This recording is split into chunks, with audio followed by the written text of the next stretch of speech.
Hey everyone, welcome back to my channel. Today I want to talk about Muhammad Hijab and his little secret. About a year ago, maybe, I watched his uh, on his channel or Ali Dawah. They were talking about what is the law and the rules if a man wants to take a second wife.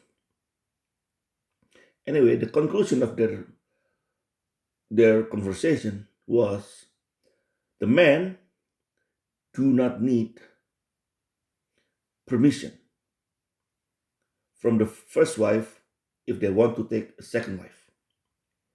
The man, and secondly, the man do not even need to tell the first wife.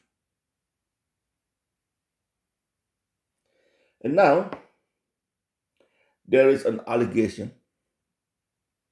There's a woman online talking about how she got sucked into marriage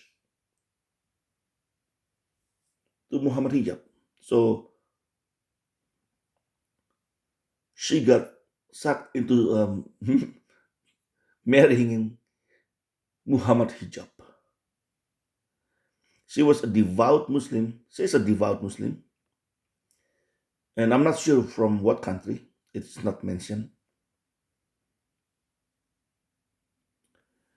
And then, but Muhammad Hijab has already has a family of his own.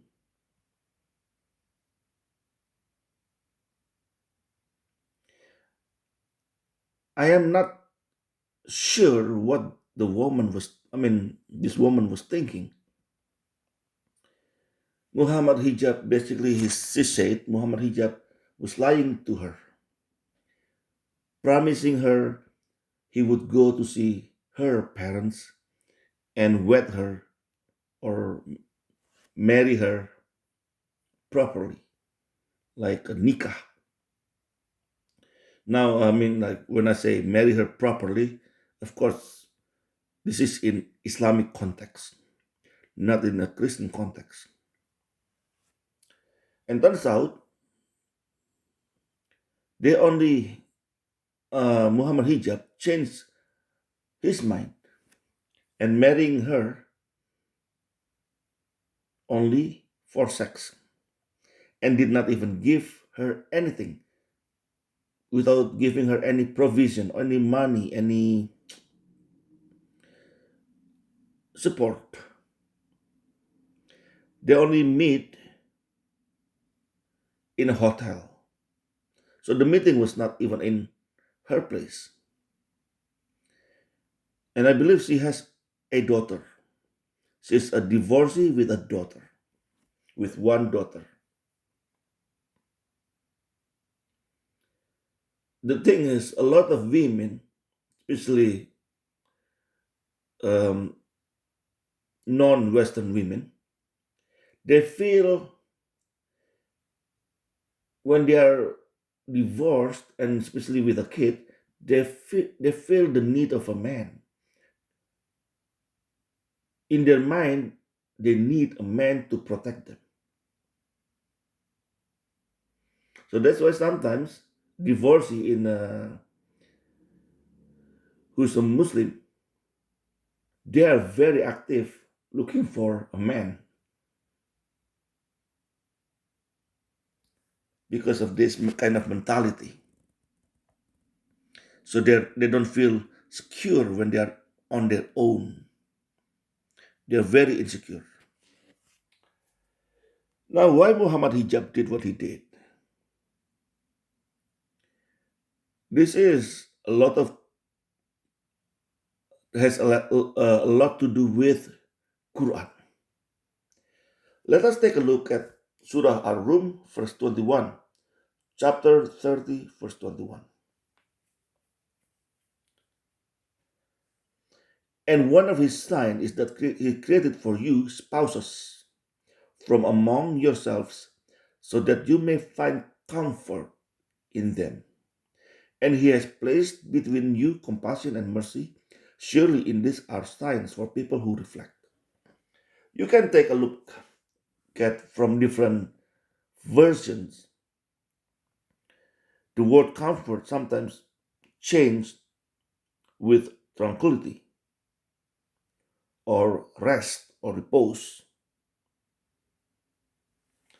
This is because Quran or Allah doesn't see a woman as a partner for a man.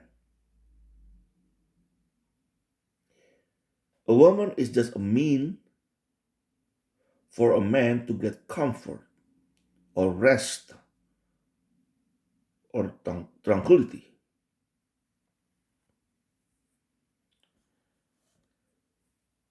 If you are not familiar with Islam, in Islam, actually, they have three types of marriage.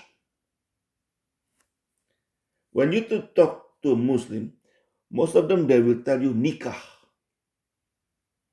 Nikah alone is actually garbage. Nikah means marriage contract. Now, have you ever heard there's a contract between man and a woman in marriage? This is very strange, but it is what it is. Nikah is a contract. So that's why the man must provide mahar. In Quran, it's the if the man doesn't have mahar, the man should wait actually. Because the mahar is supposed to be big, big amount. Like I know some, well, he's not really following Muslim. He's a Muslim, but not really following Islam because he actually eats pork and drinks alcohol. Anyway, he married a woman and the mahar was $80,000 Canadian. So that's a little bit big. It's not too big, but it's quite a big sum of money, right? That's mahar is part of the contract. And what is his duty is part of the contract.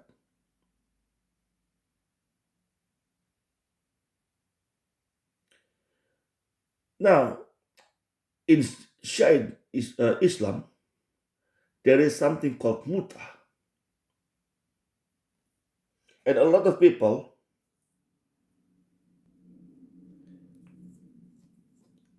talking about this mutah. What is the difference between mutah and what is the difference between mutah and nikah? You may ask. The verse for mutah actually in Surah An-Nur verse 33. Let us read. But let them who find not the means for marriage abstain from sexual relations until Allah enriches them from His bounty. I have to read the words in bracket just so everyone will know the context. So, if you don't have the means for marriage, this is the means is the mahar.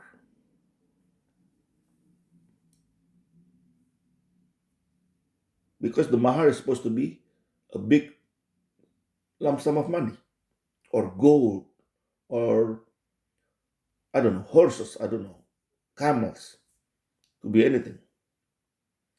But again, look at the very next sentence. And those who seek a contract from among whom your right hands possess, then make a contract with them. If you know there's within them goodness, and give them from the wealth of Allah which He has given you. I know many Muslims from Bangladesh marrying their wife and give their wife money as a mahar equivalent to 10 Canadian dollars. If you are Muslim, listen to me. This $10 not gonna cut it. This is $10 is not something from your wealth. From your wealth is something you work for you. It's big money, like crazy. $10 is not mahar. Even though a lot of people they do that, they say because they're poor. But if you take a look at this verse, if you don't have it yet, then don't get married. But again, those are Sunnis, and Sunnis they never follow Quran. Quran alone is wrong, but even that they don't even follow. That's the worst thing. Anyway, so the difference between nikah and mutah is how long the length of the marriage. Mutah is a shorter marriage, shorter term. I mean, it could be a year, but most of the time it's like 6 months, 3 months, 1 month, 1 week, 1 day.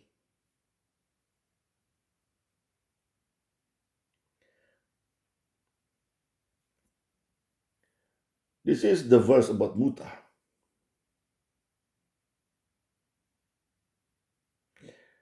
Is here. Let us take a look. Let us read it. And forbidden are married women except female captives in your possession. This is Allah's commandment to you. Lawful to you are all beyond this, as long you seek them with your wealth in a legal marriage, not in fornication. Give those you have consummated marriage with their due dowries. It is permissible to mutually gracious regarding the said dowry. Surely Allah is all knowing, all wise. Dr. Mustafa Khattab is trying so hard to water it down.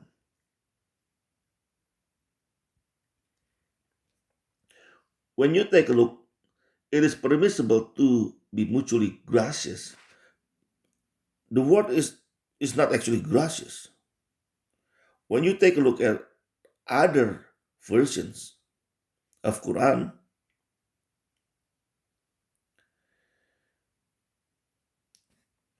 the word gracious sometimes they use agree.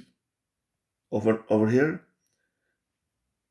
mutually agree or mutually agree to alter the settlement. According to Maududi, you can even alter if you are in agreement. As long both parties agree, then there's no problem. Look at this. Yusuf Ali agree mutually to vary it, to change it. How come? So because this they can just change it like that because this is not a union of a man and a woman like in Bible. It is like a contract with your contractor who come into your house to remodel your kitchen. If you call a contractor to remodel your kitchen, to renovate your kitchen, he will give you a piece of paper that both have to sign. Maybe it will state the material, what kind of material they will use,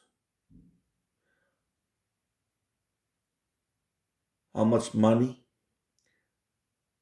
what is the color gonna be, and sometimes the time. the length of the renovation sometimes.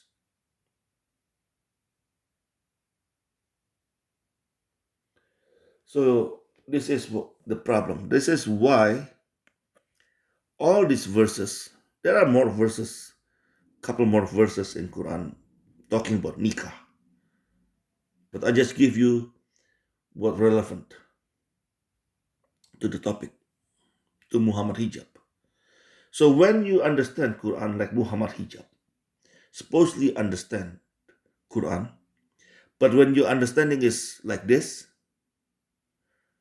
then and you follow and if you follow it, actually Muhammad hijab is not wrong. According to Islamic law, he's right.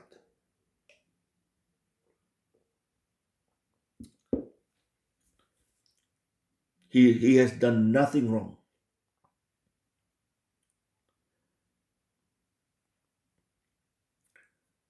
Because the Quran always say what you mutually agree. The woman agreed.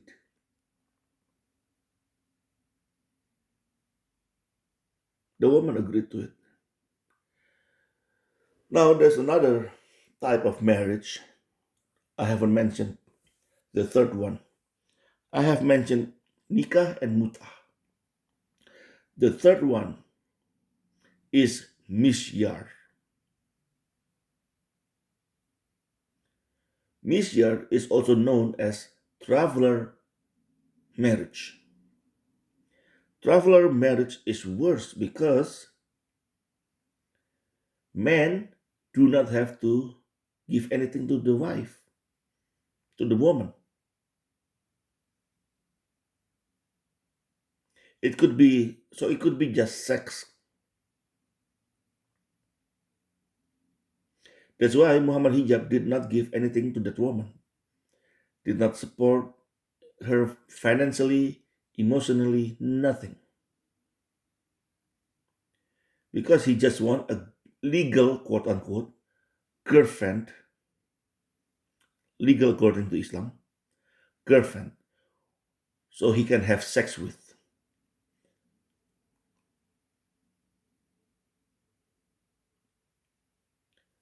Just a legal girlfriend to have sex with. That's what it is. And that is misyar marriage.